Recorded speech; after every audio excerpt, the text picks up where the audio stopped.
Previous క్లాస్లో నూతన లాభ నష్టాల నిష్పత్తి ఏ విధంగా కనుక్కోవాలో దాంట్లో ఒక ఎగ్జాంపుల్, ఒక మెథడ్ చూసాము.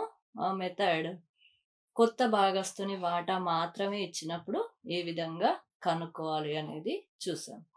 కొత్త భాగస్తుడు తన వాటాను ఏ ఒక్క పాత భాగస్తుని నుంచి కొన్నప్పుడు ఏ విధంగా చేయాలో ఇప్పుడు కొత్త ఎగ్జాంపుల్లో చూద్దాం. XY అనే భాగస్తులు లాభ నష్టాలను 2:3 నిష్పత్తిలో పంచుకుంటున్నారు. వారు Z ను 1/5 వంతు లాభానికి చేర్చుకున్నారు. Zకి ఇచ్చిన 1/5 వంతు వాటా మొత్తాన్ని Y ఒక్కడే ఇచ్చాడు. కొత్త లాభ నష్టాల నిష్పత్తిని కనుగొనండి. ఇక్కడ ఏం చెప్తున్నాడు? కొత్త భాగస్తుడు అంటే Zకి XY ఇద్దరు పాత భాగస్తులు, వాళ్ళు Y భాగస్తుడు మాత్రమే Zకి కొంత వాటాను ఇవ్వడం జరిగింది. అప్పుడు ముగ్గురి లాభ నష్టాలను, కొత్త లాభ నష్టాలను కనుక్కోమంటున్నాడు. ఇక్కడ ముగ్గురివి అంటే X ఆల్రెడీ ఏమీ ఇవ్వలేదు కాబట్టి తన వాటా తనదిగానే ఉంటుంది, ఏం మార్పు ఉండదు. ఇప్పుడు Y అండ్ Zలది మాత్రం నిష్పత్తి కొత్తగా మారుతూ ఉంది. సో X, Yల పాత లాభ నష్టాల నిష్పత్తి ఏంటి? 2:3. Y వాటా నుంచి 1/5 వంతు వాటా Zకి ఇవ్వడమైనది. నెక్స్ట్ X వాటాల్లో మార్పు లేదు, అంటే Y మాత్రమే ఇచ్చాడు కాబట్టి X వాటాలో ఎలాంటి మార్పు లేదు. నెక్స్ట్ కొత్త లాభ నష్టాల నిష్పత్తిని కనుక్కోవడం. Y యొక్క కొత్త లాభ నష్టాల నిష్పత్తి = పాత నిష్పత్తి మైనస్ కొత్త భాగస్తునికి ఇచ్చిన వాటా. ఇక్కడ =3/5 అనేది పాత నిష్పత్తి, Y యొక్క పాత నిష్పత్తి, మైనస్ Zకి ఇచ్చింది ఎంత? 1/5 2/5. అదేంటి? Y యొక్క కొత్త నిష్పత్తి. నెక్స్ట్ X యొక్క కొత్త నిష్పత్తి 2/5, దీంట్లో ఎలాంటి చేంజ్ లేదు. నెక్స్ట్ Z యొక్క కొత్త నిష్పత్తి 1/5.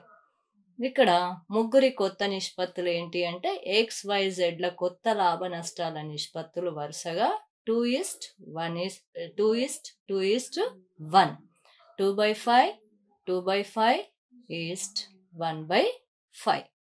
ఇవి కొత్త లాభ నష్టాల నిష్పత్తి X, Y and Zలవి. When the new partner purchases his share of profit from the old partners equally, in such cases the new profit sharing ratio of the old partners can be calculated by deducting the sacrifice made by them from their existing share of profit. A and B are the partners sharing their profit and losses in the ratio of 7/12 5/12. They admit C as a new partner for 1/6 share, which he acquires equally from A and B. Calculate the new profit sharing ratios of partners. Solution: share of profits given to C = 1/6. Share acquired by C from A = 1/2 of 1/6 1/12. Share acquired by C from B = 1/2 of 1/6 1/12. Therefore, A's new share is equal to 7/12 minus 1/12 6/12. B share is equal to 5/12 minus 1/12 4/12. C share is equal to 1/6. Hence, new profit sharing ratio will A:B:C. 6/12 4/12 1/6. Therefore, 3:2:1 is the new ratio of A, B and C's. Next third method.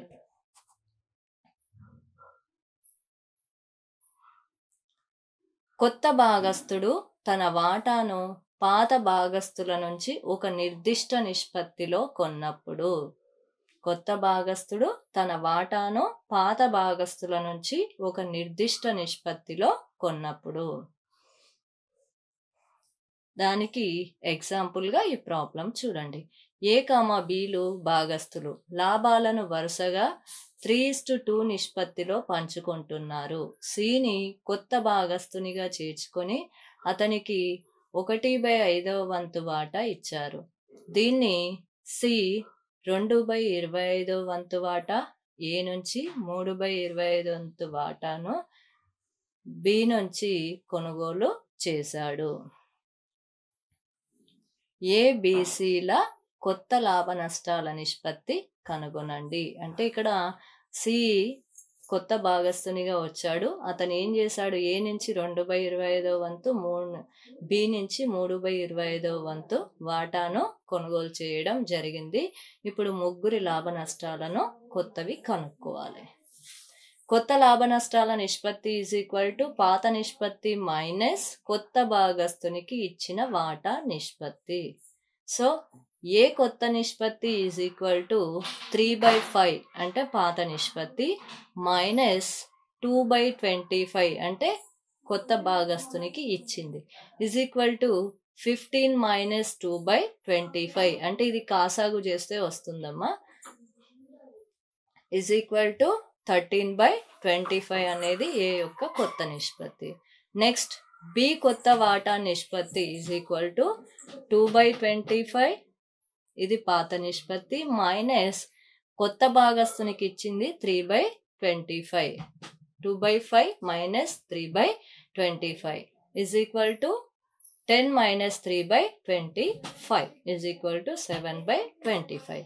C కొత్త వాటా నిష్పత్తి 1/5. 1/5 ఇచ్చారు కదా, అది ఇక్కడ చూపిస్తున్నా. దాన్నే 5/25 కూడా రాసుకోవాలి. నిష్పత్తిని కనుక్కునేటప్పుడు హారాలను ఈక్వల్గా చేసుకోవాలి. హారాలు ఈక్వల్ కావాలి అంటే /25 ఉంది కాబట్టి ఇతనికి కూడా /25 రావాలి అంటే దానికి ఈక్వల్ అయిన రేషియో ఏంటి? 5/25. సో ఏబిసిల కొత్త వాటా నిష్పత్తి 13/25 7/25 1/5 13:7:5. ఇవి కొత్త భాగస్థునికి ఇద్దరు వాటా ఇచ్చినప్పుడు ముగ్గురి కొత్త లాభ నష్టాల నిష్పత్తి. When new partner purchases his share from the old partners in a particular ratio. In this case, the new profit sharing ratio of old partners will be ascertained after deducting the sacrifice made by them from their existing share of profit. Example, X and Y are partners in a firm sharing profits in the ratio of 7:5. Z is admitted on 1/6th share, which he takes 1/25 from X and 1/8 from Y. Calculate the new profit sharing ratio.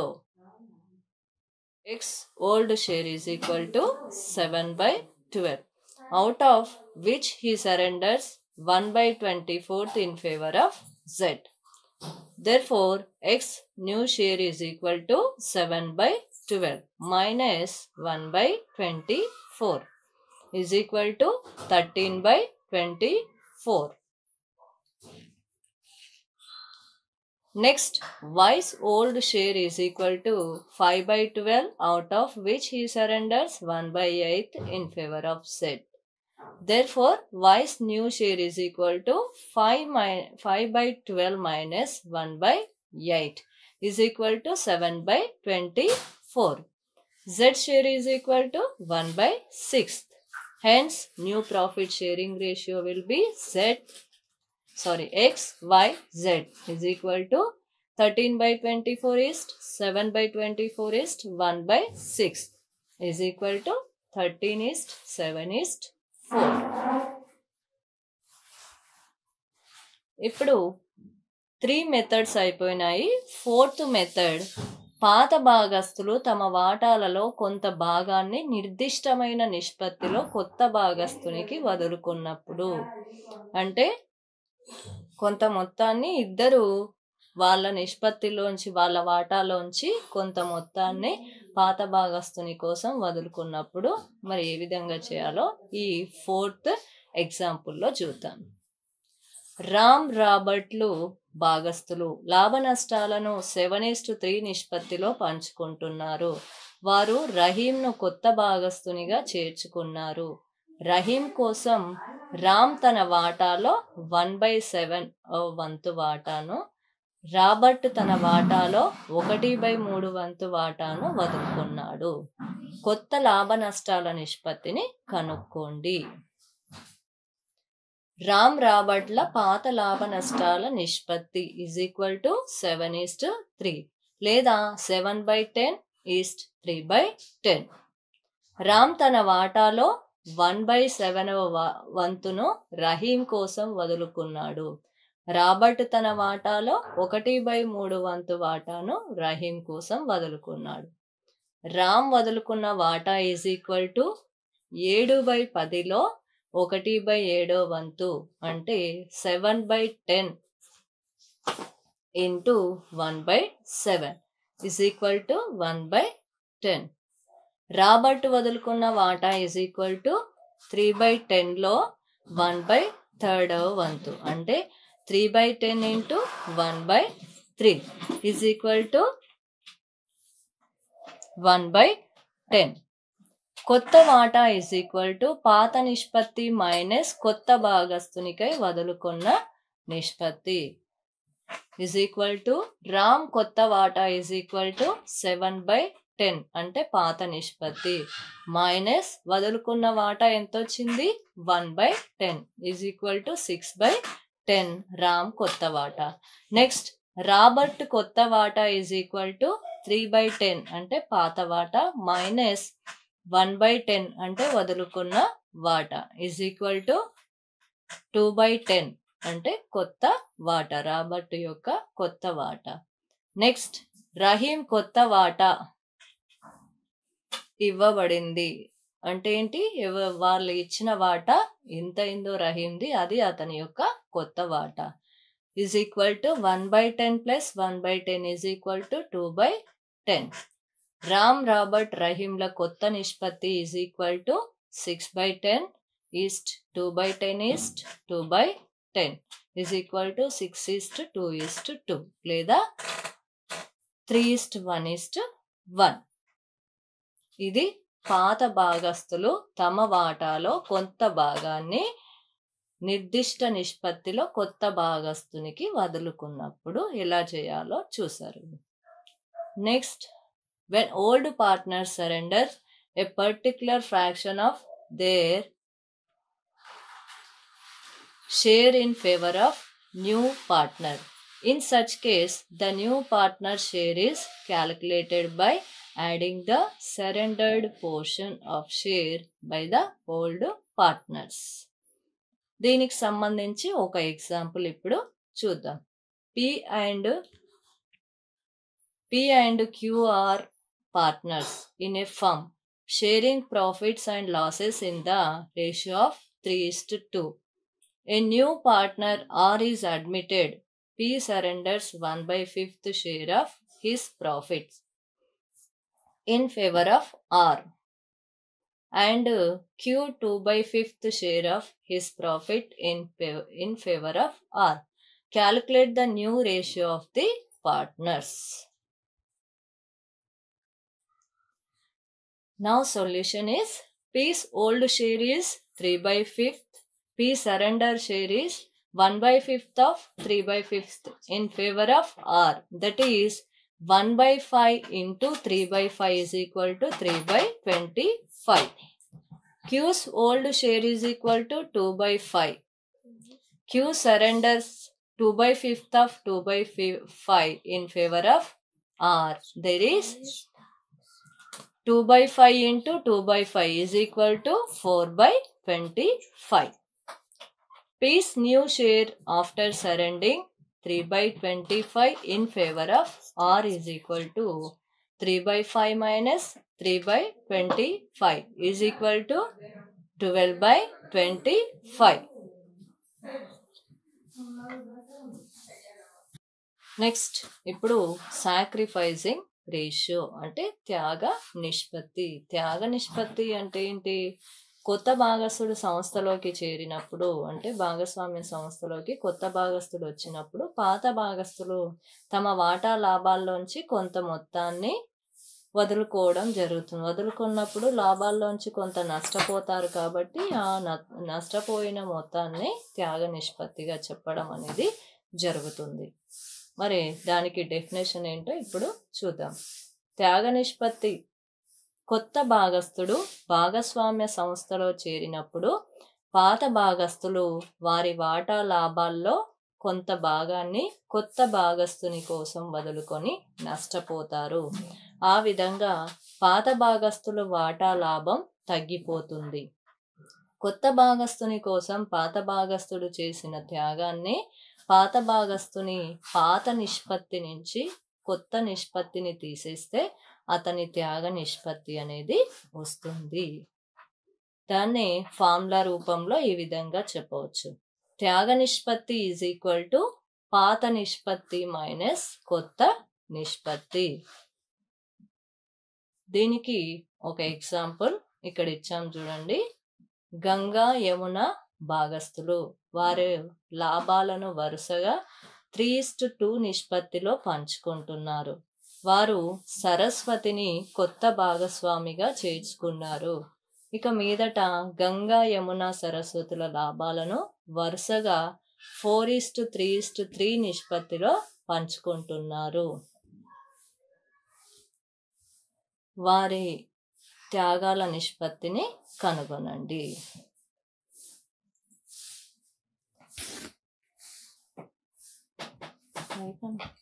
Ganga Yamuna పాత answer చూడండి. గంగా యమున పాత నిష్పత్తి is equal to 3:2 లేదా 3/5:2/5.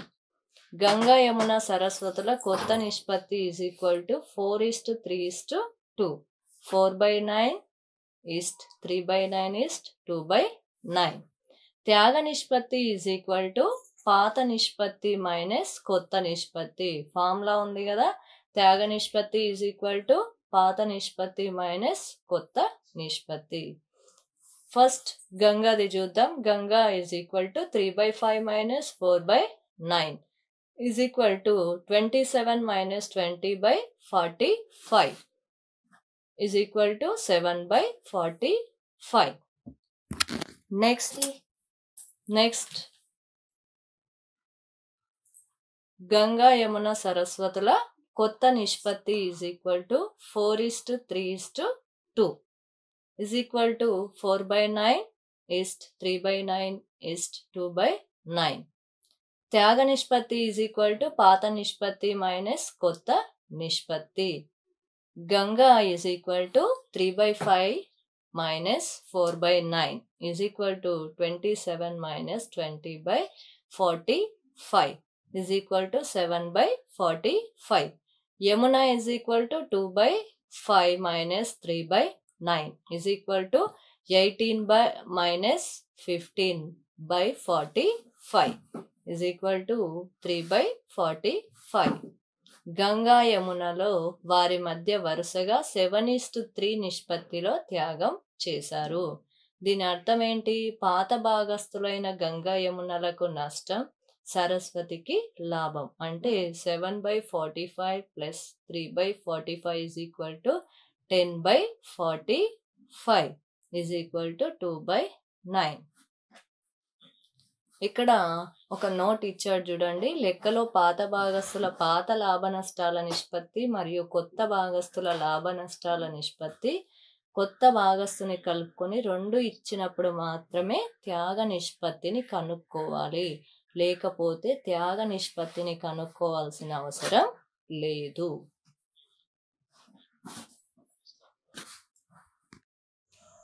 Sacrificing ratio, ఇంగ్లీష్లో త్యాగ నిష్పత్తినే sacrificing ratio అంటారు. Sacrificing ratio అంటే sacrificing ratio refers to the ratio in which the old partners surrender their share of profit in favor of new partners. It is calculated by the difference between old ratio and new ratio of the old partners. Sacrificing ratio is equal to old ratio minus new ratio. It is very important to calculate this ratio as the new partner need to compensate the old partners for sacrificing their share of profit. The new partner compensates to old partners by making payment to them in the form of goodwill that is transferred among the old partners in their sacrificing ratio. This is the sacrificing ratio. ఇది ఇంగ్లీష్లో definition and formula రాసుకోండి. Sacrificing రేషియోకి ఇంతకుముందే example చెప్పుకున్నాం కదా.